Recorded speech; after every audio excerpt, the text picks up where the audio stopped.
Hello, this is Gamal Hassan, and in today's video, we're going to get to know some teaching strategies and approaches for fluency and accuracy. So first of all, we need to know what is meant by fluency and accuracy.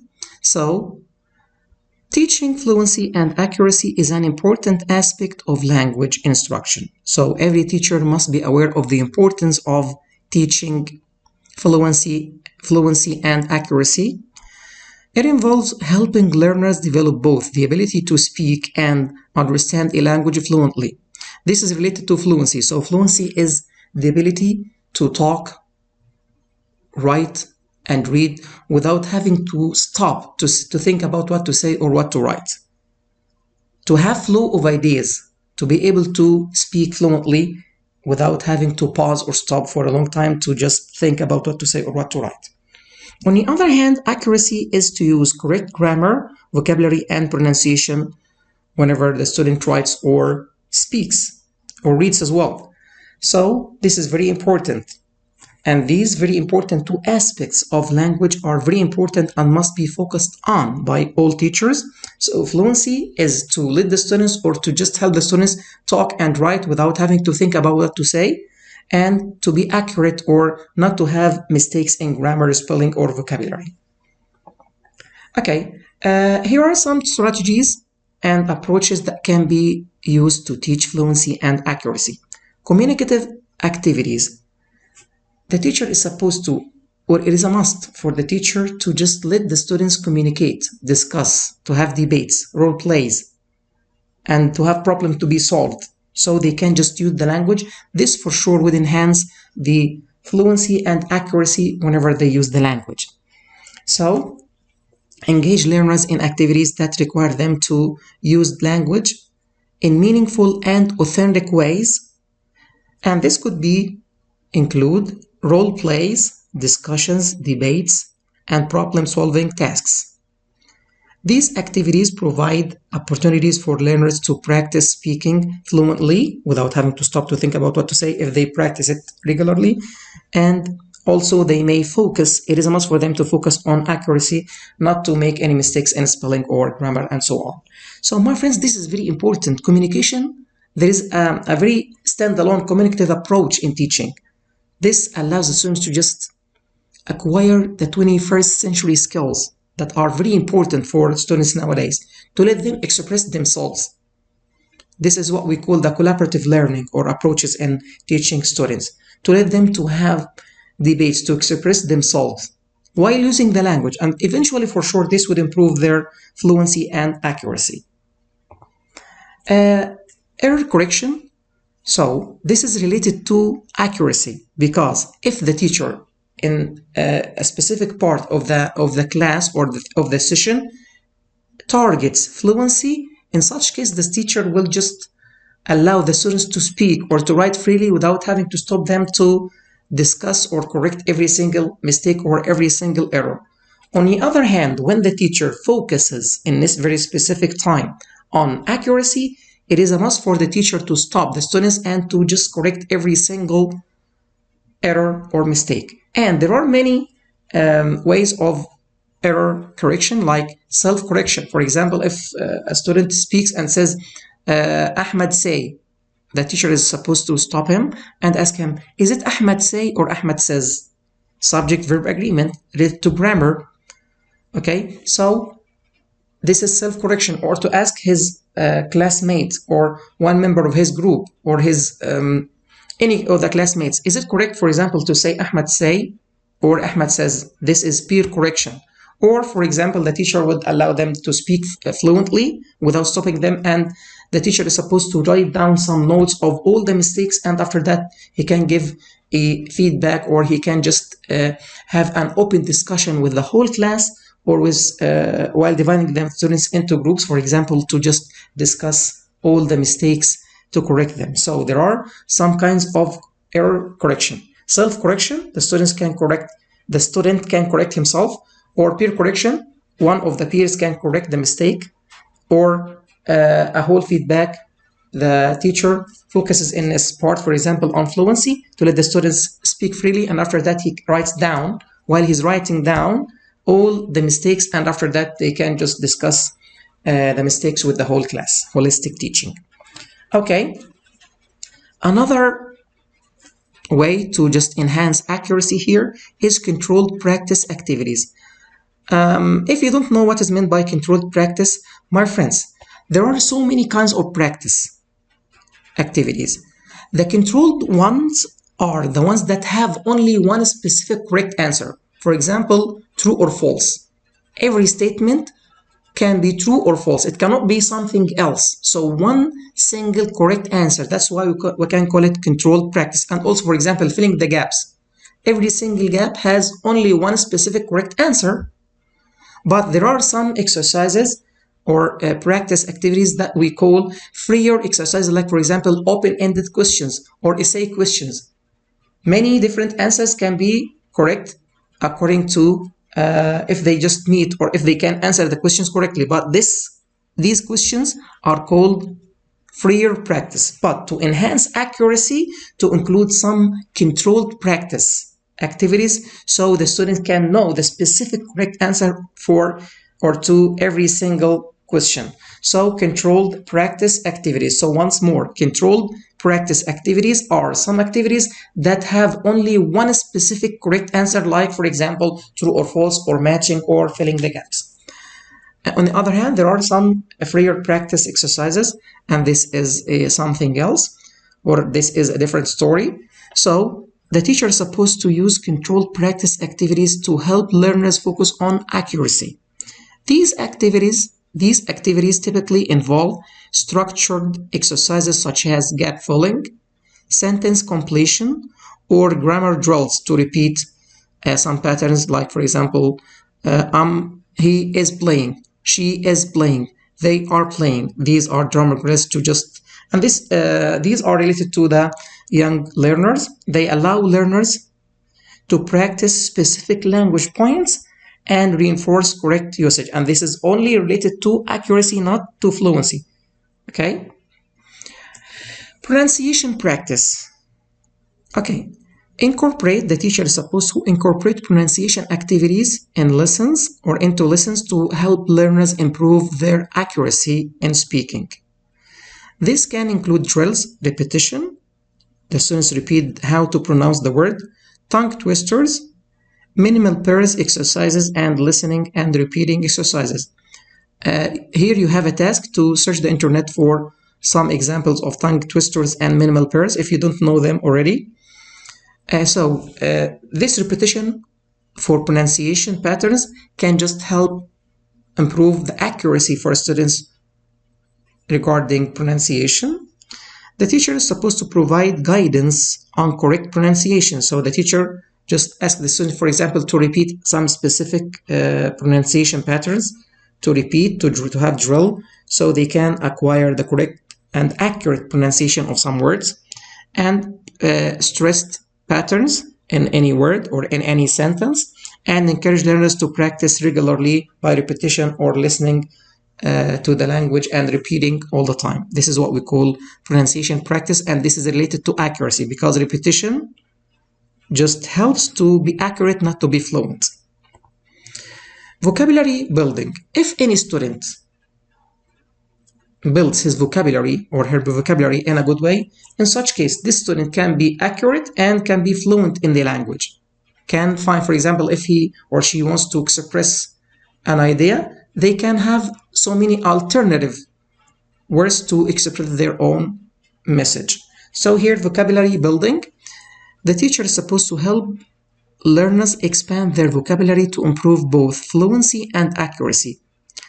Teach them strategies for learning and remembering new words, such as using context clues. This is very important vocab strategy, which is using context clues. And using context clues, for example, if any of the students comes across a word in a text that he or she doesn't know, he or she or they can just use context clues to figure out or to try to figure out the meaning of the unknown word. Context clues are words or sentences that come before and after this specific unknown word.